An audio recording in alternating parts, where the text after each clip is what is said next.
Well, hello there, everyone. Hopefully, this finds you doing well. We are now firmly entrenched in the year 2022, as it's January the 2nd, and there's no turning back the hands of time, as of yet at least. Anyway, feel free to subscribe, tell a friend about this channel. Yeah, that's what you need to do. Tell a friend. I set a goal. Here's a goal for all of you. Try to get one other person to subscribe to this channel. And hopefully I can teach them or share stories about how I learned how to invest and what I invest in and how they can perhaps emulate what I do to learn how to invest. Okay? That's the goal for you guys. But anyway, I'm going to talk a little bit on setting goals.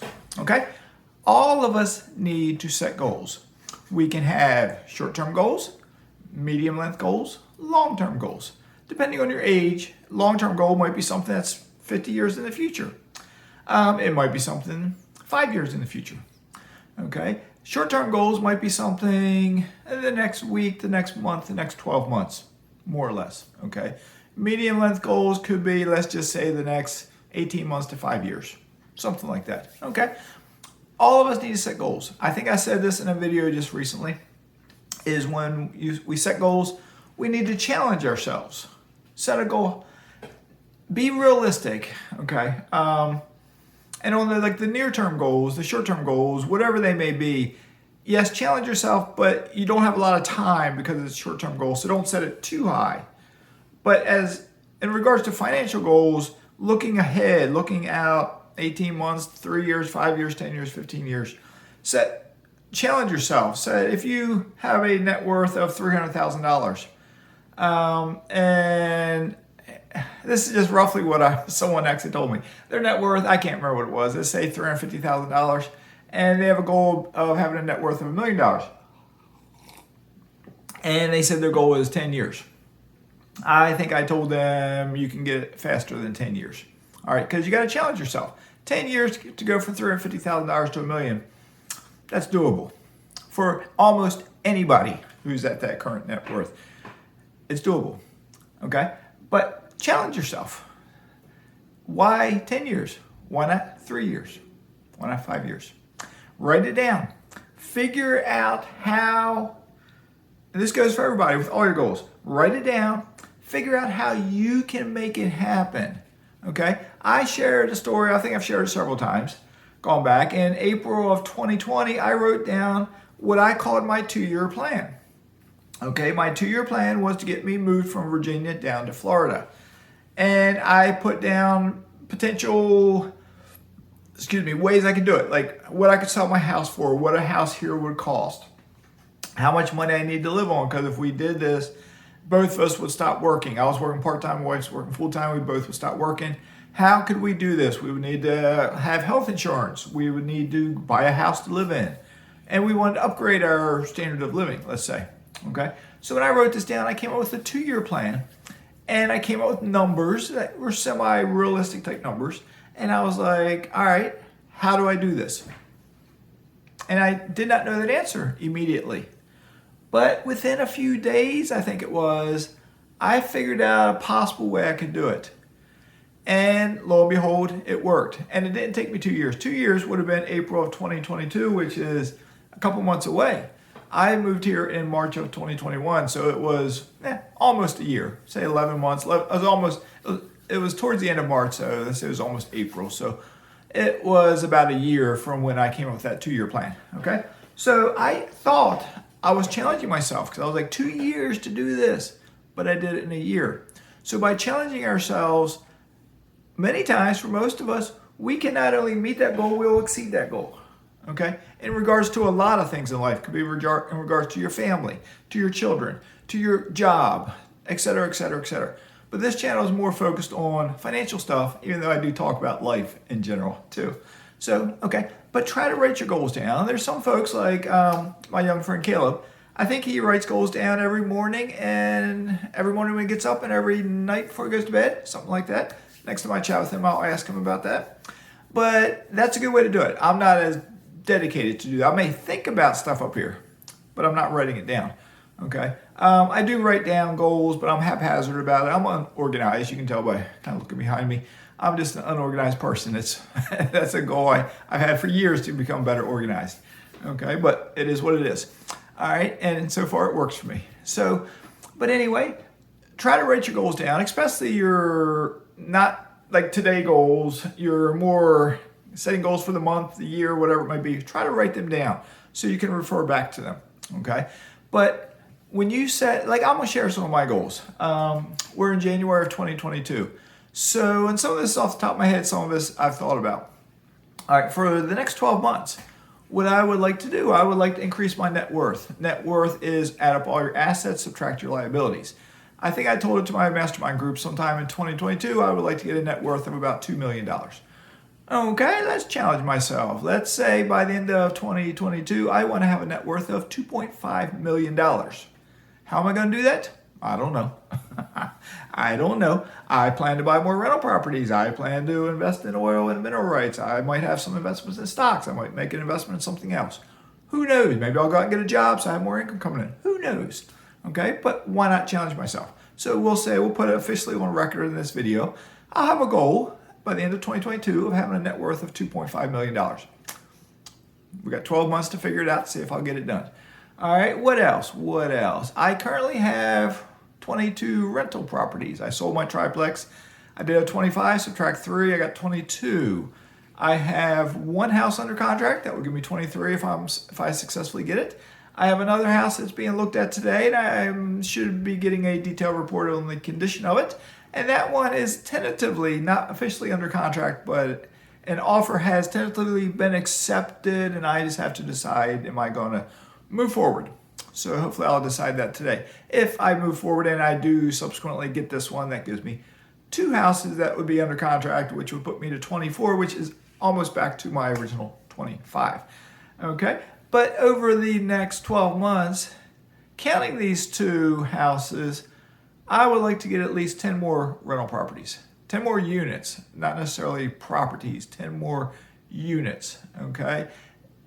I plan to get single family homes. So that would mean, count these 2, 8 more single family homes, maybe 9, maybe 10 more. But at the same time, in my opinion, from my perspective, from what I've seen, multifamily right now is just overpriced. But and single family homes are going up. They're expensive too, but you can still find deals on single family homes. It's harder to find a deal on a multifamily home.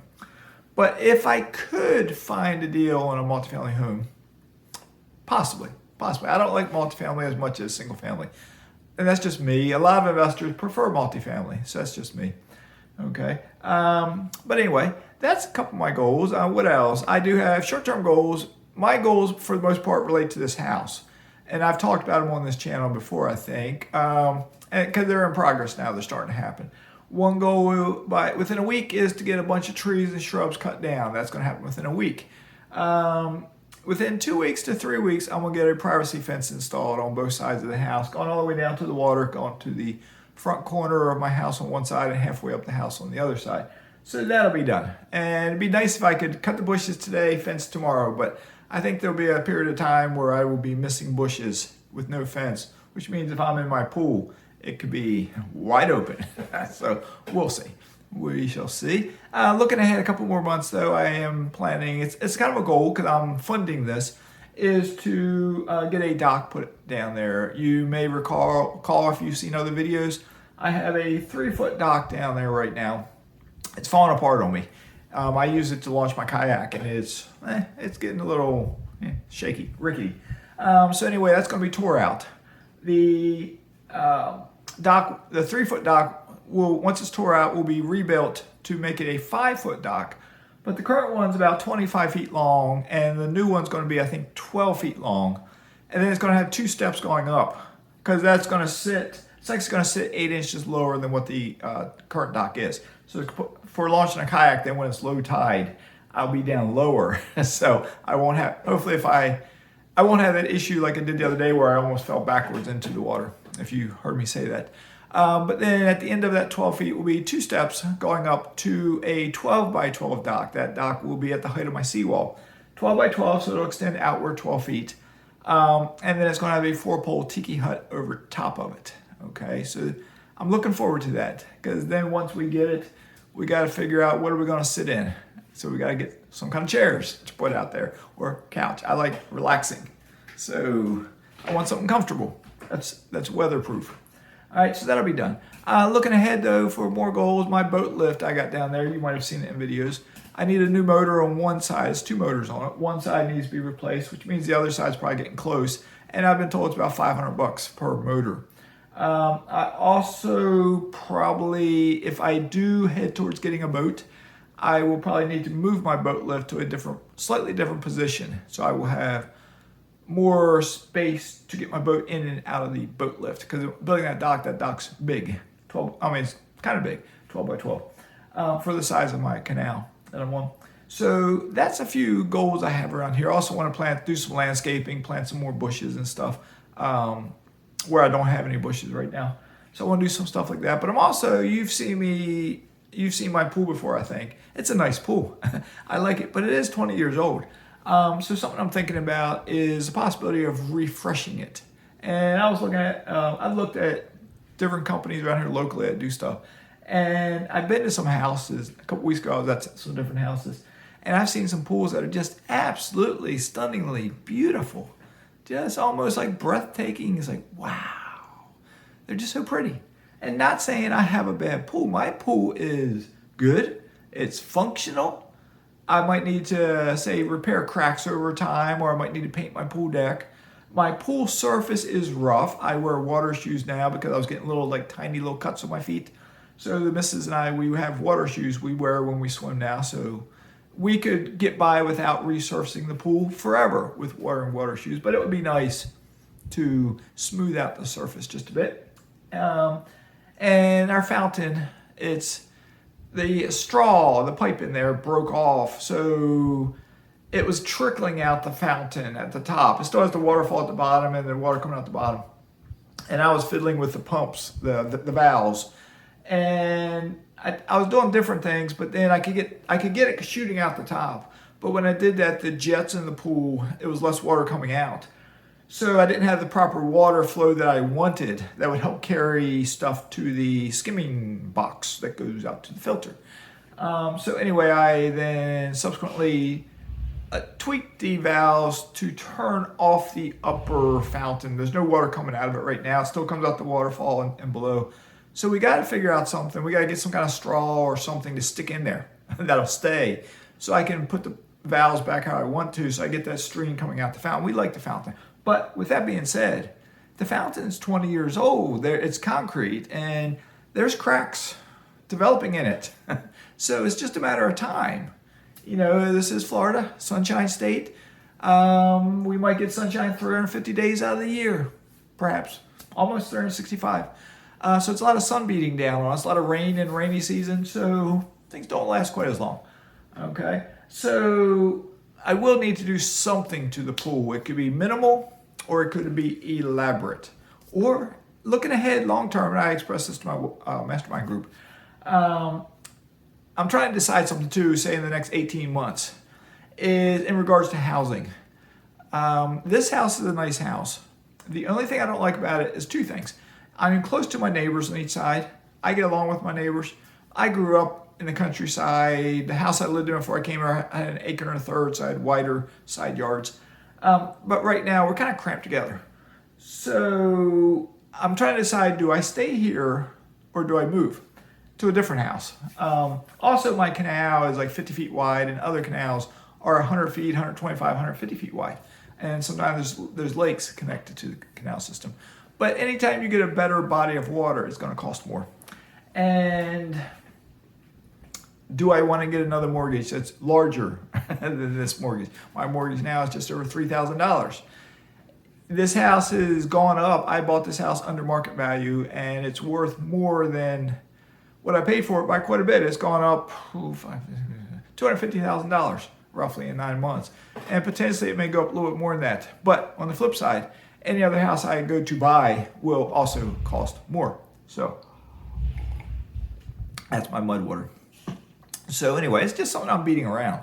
I'm not saying I'm going to do this, but say if one of my investments, like the oil investment or the mineral rights, if they were to return a big chunk of money, like let's just say $500,000, $750,000, $1 million bucks, somewhere, anywhere in there, 400,000. If I wanted to put some of that money in my pocket, perhaps I use it to combine with what I get from selling this house to buy a slightly more expensive house on a bigger canal, maybe with a nicer pool already, maybe with a nicer dock already. So, and then this house, by me doing this work to it, I think I will recoup this money. I think once that dock's completed and that privacy fence installed, I really think I could up the sale price by at least the price I'm paying for it, if not more, because people want that kind of stuff. Because it's nice to have. So that's some of my goals, financial, in a nutshell. I plan to pay for everything with investments. As I get more rental properties, I have more cash flow. Because remember, even though I mentioned my net worth, what my goal is, you can't live off net worth, you can't eat net worth, you can live off of cash flow. So my goal is to increase my cash flow with perhaps a few windfalls from time to time from some investments that maybe I will turn around and reinvest. Like when I sold my triplex, I reinvested the money. Or maybe I will put some of it in my pocket. So we shall see. I'm not getting any younger. So I'm different than perhaps you. Perhaps you are younger than me. So the older you get, you start realizing you're not going to live forever. So I do want to live in comfort. If there's nothing else, my boys said this when they were younger. In Virginia, I made my house a comfortable house. I had lazy boy recliners, I had a lazy boy couch, and we made it just comfortable. It wasn't fancy dancy, it was just comfortable. And now that I'm getting older, I want the comfort. I want to have a nice house with a nice pool, with a nice dock, and and perhaps a nice boat. I'm considering getting a tri-tune boat. If I get one brand new, they're, I think, starting around $85,000. So that's expensive. Remember, boats are a waste of money. So I'd have to have the investments to pay for it. So we shall see. Alrighty, this video's gotten long, so you've got a little inside look at Mazske and some of his thoughts. Let me know what you think in the comments. Alright, Mazske is signing off.